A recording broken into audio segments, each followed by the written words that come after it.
ఇది నా ఓంకారేశ్వరం ట్రిప్. అయితే ఇక్కడికి ఇది ఇండోర్ దగ్గర నుంచి ఒక 80 కిలోమీటర్ల దూరంలో, అప్రాక్సిమేట్లీ 80 కిలోమీటర్ల దూరంలో ఉంటుంది. ఇది ఒక జ్యోతిర్లింగము. మనకున్న 11 జ్యోతిర్లింగాలలో ఇది ఒక జ్యోతిర్లింగము. ఇక్కడ నర్మదా నది ఒడ్డున ఉంది. మన పురాణాల్లో ఏమని చెప్తారు అంటే 7 రోజులు కనుక మనం సరస్వతి నదిలో స్నానం చేస్తున్నా, 3 రోజులు మనం యమునా నదిలో స్నానం చేసినా, ఒక్కరోజు గంగా నదిలో స్నానం చేసినా మన పాపాలు పోతాయంటారు. అయితే నర్మదా నదికి మాత్రం ఒడ్డు నిల్చుంటే చాలు పాపాలు పోతాయంటారు. చాలామంది మనకి అమరకంటక్ దగ్గర నుంచి కొంతమంది, ఇక్కడి నుంచి కొంతమంది ఈ నర్మదా నదికి పరిక్రమ చేస్తూ ఉంటారు. ఇక్కడికి వచ్చిన తర్వాతే నాకు నర్మదా నది విశిష్టత ఏంటో నాకు తెలిసింది. నర్మదా నదికి పరిక్రమ చేసుకోవాలి అన్న ఒక కోరిక కూడా నాకు ఇక్కడికి వచ్చిన తర్వాతే మొదలైంది. ఇది నర్మదా నది నాకు ఇక్కడికి వచ్చిన తర్వాత ఏదో తెలియని ఒక ఆనందం నాకు నర్మదా నదిని చూస్తుంటే కలిగింది. మన భారతదేశంలో నదులని దైవంతో సమానంగా పూజిస్తూ ఉంటాం. ఇక్కడి నుంచి నేను కూడా కొంచెం నర్మదా నది నీళ్ళని తీసుకొని వచ్చుకున్నాను నా ఇంటికి.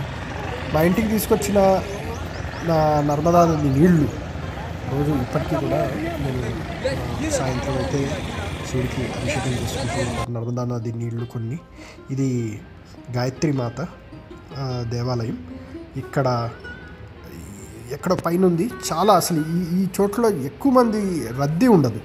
చాలా ప్రశాంతంగా ఇక్కడ కూర్చొని గాయత్రి మాతకి కొంతసేపు ధ్యానం చేసుకోవచ్చు. ఎవ్వరూ ఉండరు.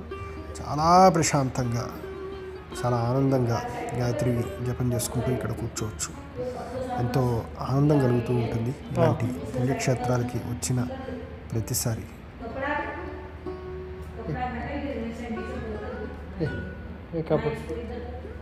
ఇదర్ అచ్చా అచ్చా